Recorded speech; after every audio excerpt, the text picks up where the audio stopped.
Hey everyone, Georgie here with Ukraine Matters. We're continuing fighting against the pendulum mentality, where on one swing of pendulum everyone is winning, Ukraine is winning, and then on the other side of pendulum everything is lost, Ukraine is collapsing, and things are as bad as it can be. The latest swing is what is happening in Kursk region, because Russians supposedly claimed that they started a big counter push against Ukrainians.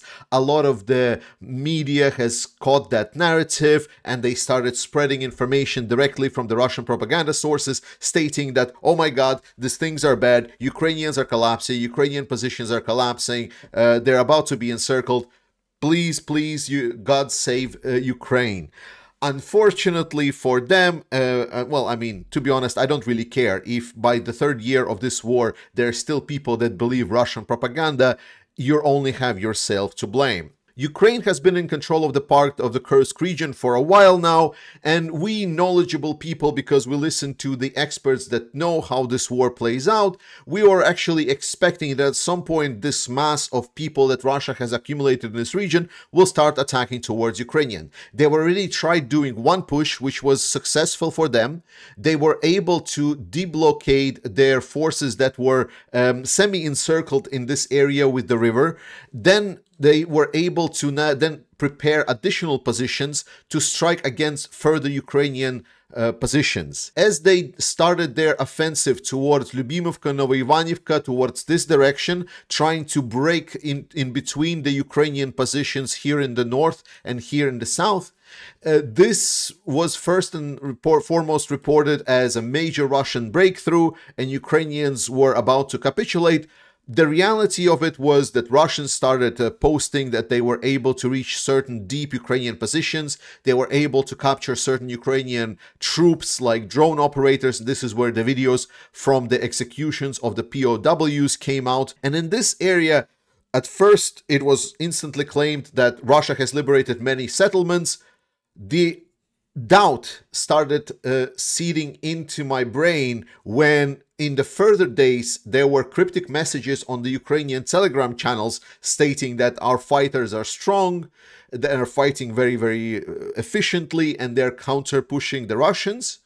And overlaying that with the Russians, while in text continuously stating that no, we are completely crushing the Ukrainians, in reality they, for example, stopped publishing the videos, any kind of drone footage, which we know Russians love to do. They love publishing the videos of destroying Ukrainian troops, destroying Ukrainian armor as soon as possible. It's been over a week for the Russian push. Not only they haven't advanced further than what is shown here on the deep state map, we also see videos more and more in this area right over here. And this is where I want you to really closely look at the map, because this is gray zone.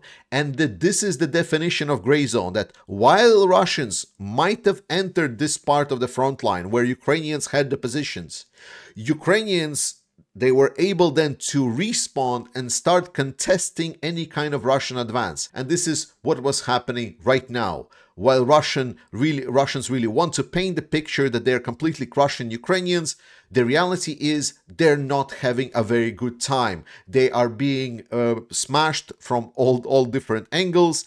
They were trying to publish latest videos about how they destroyed Ukrainian column of attacking vehicles, whereas in reality it turned out to be a column of the Russian vehicles, and they had to delete all of the videos that they published and saying, oh my god, I don't know what it was, how did this happen? In reality is Ukrainians are putting up a very strong fight, and they are not allowing Russians to advance, and they're destroying quite significant Russian forces. So this part of the front line, despite the way that it looked, despite the way that what mainstream media or some propagandists lead you to believe, it's being controlled and it's doing its job. Ukrainian special forces have reported that they've conducted some very good operations, and they were able to secure significant part of the forest in an area around Liptsi. Oh, sorry, it's a little bit to the west. And in this area around Liptsi, this was a great operation by the Ukrainian intelligence forces, Legion Free Russia, and other forces. I believe it was Khartia group that was also participating in this. It was again great footage, great teamwork. It's great because there's work with Ukrainian intelligence services and special forces together with some of the regular Ukrainian forces. It's great to see that they're doing some cohesion work together and are able to achieve results. Situation on the east is still being tense. Here, the Kupiansk has been now called for evacuation, and some of the media interpreted it as Kupiansk now is supposedly going to be sieged by the Russian forces because Russians are closer to Kupiansk now, specifically in this area over here. I talked about this many times, that they're trying to cut the eastern bridgehead over the river that goes right over here in two. But this evacuation from Kupiansk is not because of the threat of the enemy just by itself, but because the winter period comes. Because Kupiansk is so close to the front line, a lot of the energy generation and heat generation facilities have been destroyed in the area.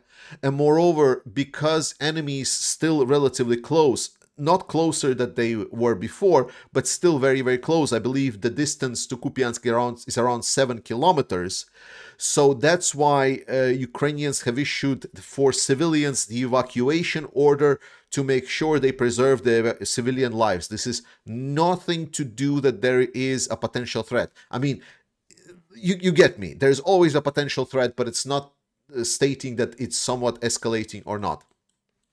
Situation around Nevsky and Makivka has been tense, specifically in this area over here. And right now, Russians were able to advance, and they are gonna be trying to undermine Ukrainian stronghold positions on Terny, Yampolivka, and Zarishne. These have been very, very strong settlements. They are in a very good positions. There is a good overview about the potential routes Russia can take to advance towards these directions.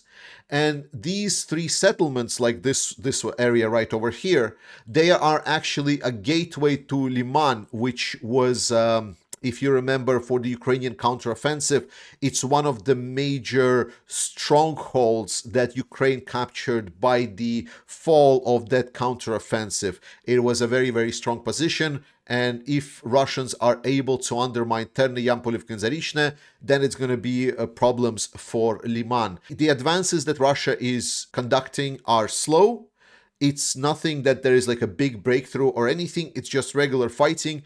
Around Chasiv Yar, there have been reports that there was an incremental Russian advance around the northern side of Chasiv Yar, around the eastern side of Chasiv Yar, and around the southeastern side of Chasiv Yar. But again, while the fights are intense, Chasiv Yar itself, the center of the city, is still relatively far from action. This stronghold holds. It was holding through this whole year, and I believe it will hold on continuously. In Toretsk, Russians again advancing here very slow. They're fighting basically building to building, street by street. It's an intense fight in Toretsk. I explained a lot that in Toretsk, despite all of the threat of encirclement that Russia tried to do through both northern part of Toretsk and the southern part of Toretsk, it both failed. So this meant that Russians now defaulted, striking right through the center of the city, and it's intense urban combat.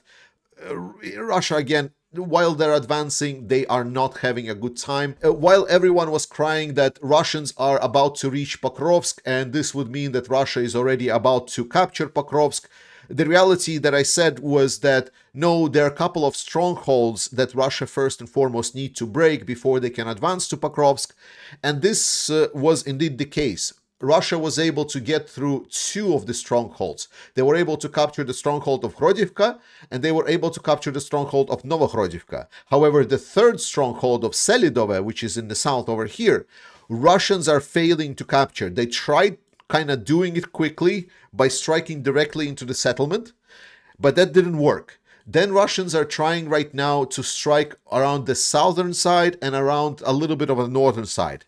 They are able to advance, but very, very slowly. And right now we see that with the weather changing, the situation is becoming less and less favorable for the attackers. and this position holds. So while Selidova holds, Pokrovsk holds, so we cannot still say that Russia has even reached Pokrovsk and Mirnograd. That is really good to see. In the meantime, because Russia was having such a bad time around Pokrovsk area, they were able to advance kind of southern area or over here, and they were able to collapse a couple of Ukrainian positions. I'm expecting more Ukrainian positions to collapse in this area. I'm expecting, for example, there is this big pocket, and it's quite a nasty one, and I'm expecting Ukrainians at some point to pull out. This is, again, expected. It's all continuing consequences of losing Avdiivka. And again, while Ukraine is losing territory, it is important to remember that that's kind of what Ukraine is trading. Ukraine can trade three types of resources to fight the Russians. It can be either equipment and weapons, essentially ammunition to fire at Russians as much as possible. And unfortunately, Ukraine doesn't have enough supplies of that. It can be manpower, which a lot of Ukrainians already had this issue where manpower was controlling the Russians and preventing Russia to capture territory, but at what cost? And so it was decided that the only third option that they can do is sacrifice a little bit territory while trying to maintain the favorable ratio of losses of Ukrainians to Russians. They're continuously fighting, the lines are not collapsing, situation is under control. And while understand all of the Ukrainian analysts that for them every meter and every little settlement really matters because it's their territory, it's their country, in reality, the advances here are marginal. I've showed the graph many times where during this last year, Russia, you could not even see how much of a sliver of percentage of the country of Ukraine Russia actually captured during this super successful year for them, where Ukraine struggled to get resources from the allies and Russia was pulling all of the tricks in a book from their Soviet stockpiles and putting in a lot of money to try to build up their production machine. That's the main situation on the front line. Nothing that is super threatening for Ukrainians. Ukrainians are still in a defensive posture, but I have my doubts, but I'm not going to voice them here. I voiced them in some of my live streams. You can watch either recordings of those live streams or join the next live stream, and I will gladly answer some of your questions. But right now, let's move on to some of the really important matters, which is new campaign. We said all the time that on this channel we're gonna do whatever we can to support the Ukrainian armed forces until victory, and I'm gonna stand by this word. And we're starting a new campaign here with the NAFO 69 Sniffing Brigade.